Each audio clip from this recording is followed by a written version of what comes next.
राम नाम भजले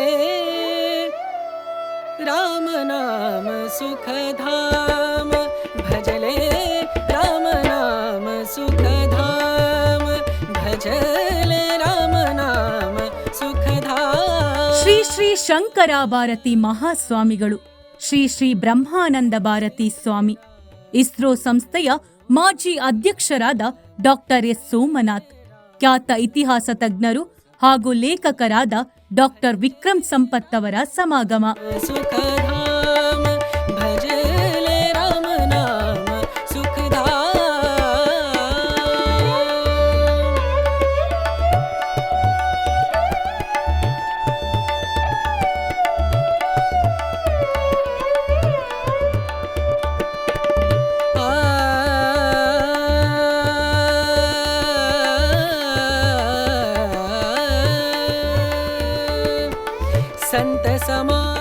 ಬೆಂಗಳೂರಿನ ಅರಮನೆ ಮೈದಾನದಲ್ಲಿ ಇಂತಹ ವಿನೂತನ ಲೋಕವನ್ನ ಪರಿಚಯಿಸಲಾಗಿದೆ. ವೇದಾಂತ ಭಾರತಿ ಹಾಗೂ ಪರಂ ಫೌಂಡೇಶನ್ ಸಹಯೋಗದಲ್ಲಿ ದಕ್ಷಿಣಾಸ್ಯ ದರ್ಶಿನಿ ಆಯೋಜಿಸಲಾಗಿದೆ. ಸಮಾಗಮ ಕರೆ ನಿರಂತರ ಜಗ ಸೆ ಹೋ ಉಪರಾ ಜಗ ಸೆ ಹೋ ಉಪರಾ ದಕ್ಷಿಣಾಸ್ಯ ದರ್ಶಿನಿ ಇದು ಶ್ರೀ ದಕ್ಷಿಣಾಮೂರ್ತಿ ಅಷ್ಟಕದ ತಾತ್ವಿಕ ವಿಚಾರಗಳನ್ನು ವೈಜ್ಞಾನಿಕ ಪ್ರಯೋಗಗಳ ಮೂಲಕ ಪ್ರಸ್ತುತಪಡಿಸುವ ಪ್ರದರ್ಶಿನಿ. ದಕ್ಷಿಣಾಮೂರ್ತಿ ಅಷ್ಟಕ ಅನ್ನುವ ಒಂದು ಈ ಸ್ತೋತ್ರ ಏನಿದೆ, ಇದು ಪರಮಾತ್ಮ, ಜ್ಞಾನ ಸ್ವರೂಪನಾದ ಪರಮಾತ್ಮ, ಅವನೇ ಆದಿಗುರು. ನಮಗೆಲ್ಲರಿಗೂ ಕೂಡ, ನಾವು ಯಾರು ಬೇಕಾರಾಗಲಿ ಮನುಷ್ಯನಿಗೆ ಆದಿಗುರು ಪರಮಾತ್ಮ. ಅವನನ್ನು ದಕ್ಷಿಣಾಮೂರ್ತಿ ಅನ್ನೋ ಹೆಸರಿನಲ್ಲಿ ಇಲ್ಲಿ ಶಂಕರಾಚಾರ್ಯರು ಅವನ ನಿಜವಾದ ಸ್ವರೂಪ ಯಾವುದಿದೆ, ಅರಿವು, ಜ್ಞಾನ ಅಂದರೆ ಅರಿವು, ಕನ್ನಡದಲ್ಲಿ ನಾವು ಹೇಳಿದ್ರೆ ಅದನ್ನು ಅರಿವು ಅಂತ ಹೇಳಿ. ಆ ಅರಿವಿನ ಸ್ವರೂಪ ಏನಿದೆ ಅದು ನಮ್ಮಲ್ಲೇ ಇದೆ. ಅಷ್ಟೇ ಅಲ್ಲ, ನಮ್ಮದೇ ಸ್ವರೂಪ, ಅಷ್ಟಕ್ಕೆ ನಿಲ್ಲೋದಿಲ್ಲ, ಅದೇ ಎಲ್ಲರಲ್ಲೂ ಇರತಕ್ಕಂಥದ್ದು ಅಂತ ಈ ದಕ್ಷಿಣಾಮೂರ್ತಿ ಅಷ್ಟಕದಲ್ಲಿ ಹೇಳುವುದರ ಮುಖಾಂತರ ನಾವು ಮನುಷ್ಯರು ಅಷ್ಟೇ ಅಲ್ಲ, ಪ್ರಾಣಿಗಳು ಅಷ್ಟೇ ಅಲ್ಲ, ಸಸ್ಯಗಳು, ಅವುಗಳನ್ನು ನೋಡತಕ್ಕಂಥ ದೃಷ್ಟಿ ಒಂದು ಬದಲಾಗಿ ಪರಿಶುದ್ಧವಾದ ದೃಷ್ಟಿ ಬಂದು ಎಲ್ಲರೂ ಪರಸ್ಪರ ಸ್ನೇಹ ಪ್ರೀತಿಯಿಂದ ನಾವು ನಮ್ಮ ಜೀವನವನ್ನು ಸಂತೋಷವಾಗಿ ನಡೆಸಿ ಕೊನೆಗೂ ಕೂಡ ನಮಗೆ ಸಿಕ್ಕಿದಂಥ ಈ ಮನುಷ್ಯ ಜನ್ಮ ನಾವು ಬದುಕಿರುವಾಗಲೇ ಆನಂದವನ್ನು ಅನುಭವಿಸಬೇಕು. ಆನಂದ ಅಂದರೆ ಈ ನಮ್ಮ ಇಂದ್ರಿಯಗಳಿಂದ ಬರುವ ಆನಂದ ಅಲ್ಲ, ಆನಂದ ಸ್ವರೂಪ ಏನಿದೆ ನಾವೆಲ್ಲರೂ ಅಪೇಕ್ಷೆ ಪಡತಕ್ಕಂಥದ್ದು, ಗೊತ್ತಿಲ್ಲದೇ ಇರಬಹುದು, ಅದು ಅಪೇಕ್ಷೆ ಪಡೋದೆಲ್ಲರೂ ಅದನ್ನೇ. ಅದಕ್ಕೆ ಇದರಲ್ಲಿ ಉಪಾಯವನ್ನು ಹೇಳಿದ್ದಾರೆ ಈ ದಕ್ಷಿಣಾಮೂರ್ತಿ ಅಷ್ಟಕದಲ್ಲಿ. ಹಾಗಾಗಿ ಇದಕ್ಕೆ ಬಹಳ ಮಹತ್ವ. ಇಡೀ ದೇಶದಲ್ಲಿ ಇವತ್ತು ಕೂಡ ಎಲ್ಲ ವಿದ್ವಾಂಸರು ತಲೆದೂಗುವಂಥ ಒಂದು ಸ್ತೋತ್ರ ಇದು. ಇದಕ್ಕೆ ಸಂಪ್ರದಾಯದ ಇದು ಯಾವುದು ಕಟ್ಟುಪಾಡಿಲ್ಲ. ಯಾವ ಸಂಪ್ರದಾಯದವರು ದಕ್ಷಿಣಾಮೂರ್ತಿ ಅಷ್ಟಕದ ಬಗ್ಗೆ ಅಪಾರವಾದ ಗೌರವವನ್ನು ಹೊಂದಿದ್ದಾರೆ ಮತ್ತು ಅದರಲ್ಲಿ ಹೇಳಿದಂಥ ವಿಚಾರವನ್ನು ತಲೆದೂಗ್ತಾರೆ. ಆದರೆ ಒಂದಂತೂ ಸತ್ಯ, ಈಗ ಏನು ನಾವು ಇದನ್ನು ಮಾಡ್ತಾ ಇದ್ದೇವೆಯೋ ಇದನ್ನು ಅಲ್ಲಲ್ಲಿ ನಾವು ಹೇಳಿದ್ದೇವೆ, ಸಮಾಜಕ್ಕೆ ತಿಳಿಸಿದ್ದೇವೆ. ಅದರ ಪರಿಣಾಮ ಈಗ ಇವತ್ತು ಉದ್ಘಾಟನೆ ದಿವಸವೇ ಇಷ್ಟು ವಿದ್ಯಾರ್ಥಿಗಳು ಮತ್ತು ಇವರೆಲ್ಲ ಬಂದಿರೋದು. ನಾಳೆ ಪೂರ್ತಿ ಇದು ಎಕ್ಸಿಬಿಷನ್ ಇರುತ್ತೆ, ನಾಡಿದ್ದು ಇನ್ನೊಂದಷ್ಟು ವಿದ್ಯಾರ್ಥಿಗಳು ಅಲ್ಲಿಗೆ ಬರ್ತಾರೆ, ಯುವಕರು ಬರ್ತಾರೆ, ಮಾತೆಯರು ಎಲ್ಲ ಬರ್ತಾರೆ. ಅಲ್ಲಿ ಎಲ್ರಿಗೂ ಏಕಕಾಲಕ್ಕೆ ವಿಡಿಯೋ ಮೂಲಕ ನಾವು ತೋರಿಸೋರಿದ್ದೇವೆ, ಇದೇ ಎಕ್ಸಿಬಿಷನ್ ತೋರಿಸೋರಿದ್ದೇವೆ. ಯಾಕಂದರೆ ಅಷ್ಟು ಜನ ಇಲ್ಲಿ ಬಂದು ನೋಡಲಿಕ್ಕೆ ಅವಕಾಶ ಆಗೋದಿಲ್ಲ ಅದರಲ್ಲಿ. ಹಾಗಾಗಿ ನಾವಿವಾಗ ಈ ದಕ್ಷಿಣಾಮೂರ್ತಿ ಅಷ್ಟಕವನ್ನು ಇಟ್ಟುಕೊಂಡು ಏನು ಈ ವೈಜ್ಞಾನಿಕ ಪ್ರಯೋಗಗಳ ಇದನ್ನು ಈ ಸಾರಿ ತೋರಿಸಬೇಕು ಅಂತ ಪ್ರಯೋಗಗಳ ಮೂಲಕ ಯೋಚನೆ ಮಾಡಿದ್ದೇವೆಯೋ ಅದಕ್ಕೆ ಅಪಾರವಾದ ಜನ ಬೆಂಬಲ ಸಿಗ್ತಾ ಇದೆ. ಅಪಾರವಾದ. ನೀವು ಯೋಚನೆ ಮಾಡಿ, ಇಂಥ ಒಂದು ಉಪದೇಶ ಅಂದರೆ ಸ್ತೋತ್ರ ರೂಪದಲ್ಲಿರ್ತಕ್ಕಂಥದ್ದಕ್ಕೆ 300 ಕಾಲೇಜುಗಳಲ್ಲಿ ಒಪ್ಪಿಗೆ ನೀಡಿದ್ದಾರೆ ಅಂತಂದರೆ ಇದಕ್ಕೆ ಹೇಗೆ ಬೆಂಬಲ ಅಂತ ನೀವು ಮತ್ತೆ ಬಹುಶಃ ಪ್ರಶ್ನೆ ಬರಲಾರದು ಅಂತ ಕಾಣುತ್ತೆ. ಅದು ಬೆಂಗಳೂರಿನಂಥ ಮಹಾನಗರದಲ್ಲಿ ಬ್ರಹ್ಮಾಂಡದಿಂದ ಮಾಯೆ ಎಲ್ಲವೂ ಕೂಡ ಪ್ರದರ್ಶನಗೊಳ್ತಾ ಇದೆ. ಒಂದಕ್ಕಿಂತ ಒಂದು ಅವ್ರ ಎಫರ್ಟ್, ಈ ಹೊಸ ಜನರೇಷನ್ ಅವ್ರ ಆಸಕ್ತಿ ಬಗ್ಗೆ ಬಹುಶಃ ನೀವು ಅದನ್ನು ಗಮನಿಸಿರ್ಬೋದು. ಎಲ್ಲ 5th ಸ್ಟ್ಯಾಂಡರ್ಡು 7th ಸ್ಟ್ಯಾಂಡರ್ಡಿಂದ ಹಿಡಿದು ಎಲ್ಲ ರೀತಿಯ ವಿದ್ಯಾರ್ಥಿಗಳು ಇದ್ದಾರೆ ಇಲ್ಲಿ. ನಿಮೆನ್ಸ್ನವರಿದ್ದಾರೆ, ನಾರಾಯಣ ಹೃದಯಾಲಯದವರಿದ್ದಾರೆ, ಡಾಕ್ಟರ್ಸು, ವ್ಯಾಸ ಇವ್ರದ್ದು ಎಸ್ ವ್ಯಾಸ ಜಿಗಣಿಯಲ್ಲಿ ಯೋಗ ಇದಿದೆಯಲ್ಲ, ಡಾಕ್ಟರ್ ನಾಗೇಂದ್ರ ಅವರ ನೇತೃತ್ವ ಅವರ ಇದಿದೆ. ಹಾಗಾಗಿ ಈ ಒಂದು ಕಾರ್ಯದಲ್ಲಿ ಸಮಾಜದ ನಮ್ಮ ಈ ಸಂಶೋಧನಾತ್ಮಕ ಒಂದು ಕಾರ್ಯಗಳನ್ನು ಯಾರ್ಯಾರು ಮಾಡ್ತಾ ಇದ್ದಾರೋ ಅವರೆಲ್ಲರ ಪೂರ್ಣ ಸಹಕಾರ ಸಿಕ್ಕಿದೆ ನಮಗೆ. ಹಾಗಾಗಿ ನಾವು ಬ್ರಹ್ಮಾಂಡದ ತನಕ ಈಗ ತೋರಿಸೋದಕ್ಕೆ ಸಾಧ್ಯ ಆದ. ಈಗ ಅಷ್ಟೇ ಅಲ್ಲ, ನಿಮ್ಗೆ ಆಶ್ಚರ್ಯ ಅವರ ಆಸಕ್ತಿ ಹೇಗಿದೆ ಅಂತ ನಿಮ್ಮ ಪ್ರಶ್ನೆ ಇದೆಯಲ್ಲ, ನೀವು ಇದನ್ನು ಬಹುಶಃ ಕಲ್ಪನೆ ಮಾಡ್ತಿರೋ ಇಲ್ಲೋ ನನಗಂತೂ ಗೊತ್ತಿಲ್ಲ. ಕೇವಲ ಇದೀಗ 1.5-2 ತಿಂಗಳ ಒಂದು ವಿಶೇಷ ಪ್ರಯತ್ನ, ಸ್ವಲ್ಪ ದಿವಸಗಳಿಂದ ಆರಂಭ ಮಾಡಿದ್ದು, ಆದರೆ ಜನಕ್ಕೆ ಏನಂತ ಗೊತ್ತಿಲ್ಲದೆ ಇರೋದ್ರಿಂದ ನಮಗೆ ಸ್ವಾಗತ ಅಷ್ಟು ಸುಲಭದಲ್ಲಿ ಮಾಡಲಿಕ್ಕೆ ಯಾರೂ ಸಿದ್ಧರಿರಲಿಲ್ಲ. ಆದರೆ ಮತ್ತೆ ಹೇಳಿ ಅವರನ್ನೆಲ್ಲ ಮಾತನಾಡಿಸಿ ಮಾಡಿದ ಮೇಲೆ ಸ್ವಲ್ಪ ಮೂಮೆಂಟ್ ಶುರುವಾಯಿತು.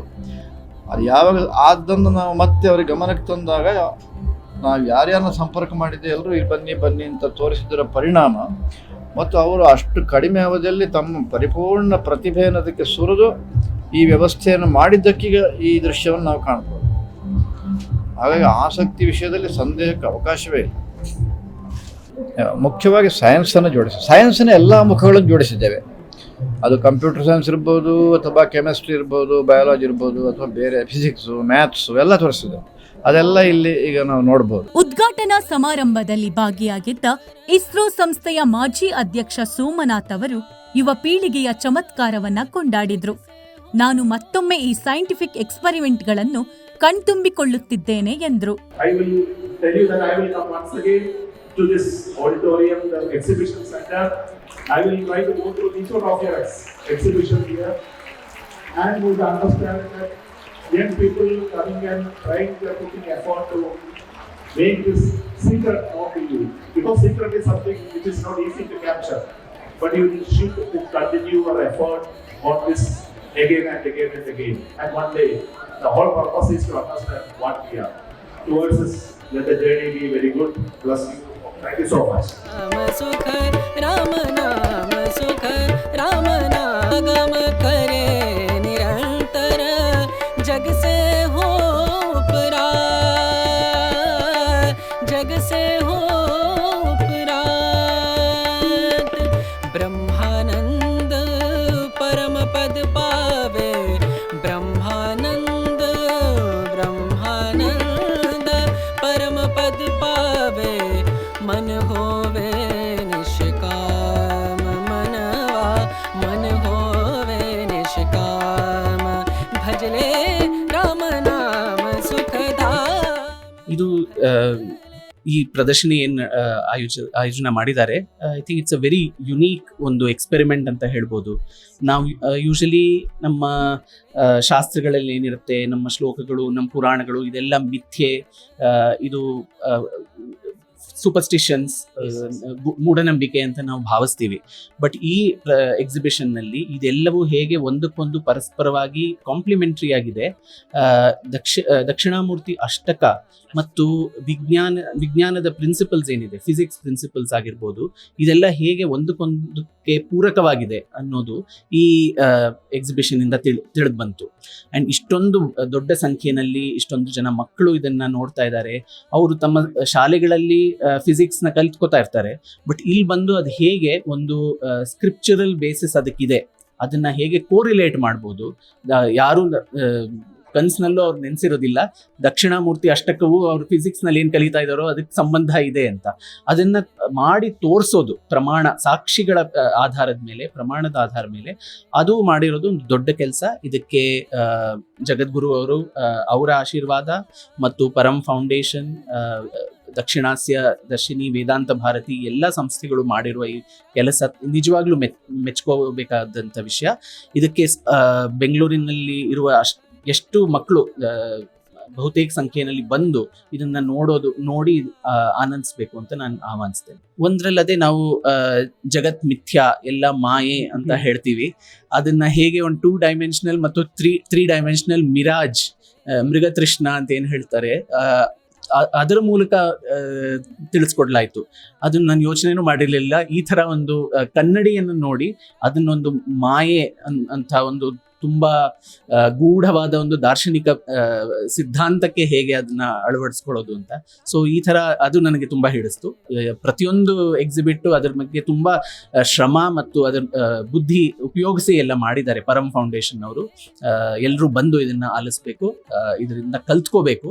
ನಮ್ಮ ಮಕ್ಕಳು ನಮ್ಮ ಸಂಸ್ಕೃತಿ, ನಮ್ಮ ಸಭ್ಯತೆ, ನಮ್ಮ ಇತಿಹಾಸದ ಬಗ್ಗೆ ಒಂದು ಕ್ಷೀಣ ಮನೋಭಾವ ಆಗಲಿ, ಅವಮಾನ ಪಟ್ಕೊಳ್ಳೋದು, ಇದೆಲ್ಲ ಮೂಢನಂಬಿಕೆ ಅಂತ ಭಾವಿಸೋದನ್ನು ಬಿಟ್ಟು ಇದು ಹೇಗೆ ವೈಜ್ಞಾನಿಕವಾದ ಒಂದು ಪರಂಪರೆ, ಹಾಗೆ ತಲೆಮಾರಿಂದ ತಲೆಮಾರಿಗೆ ಹೇಗಿದು ಬಂದಿದೆ ಅನ್ನೋ ಎಲ್ಲ ಒಂದು ವಿಷಯ ಇಲ್ಲಿ ಬಂದ್ರೆ ತಿಳಿಯುತ್ತೆ. ಎಲ್ಲರೂ ಬರಬೇಕು.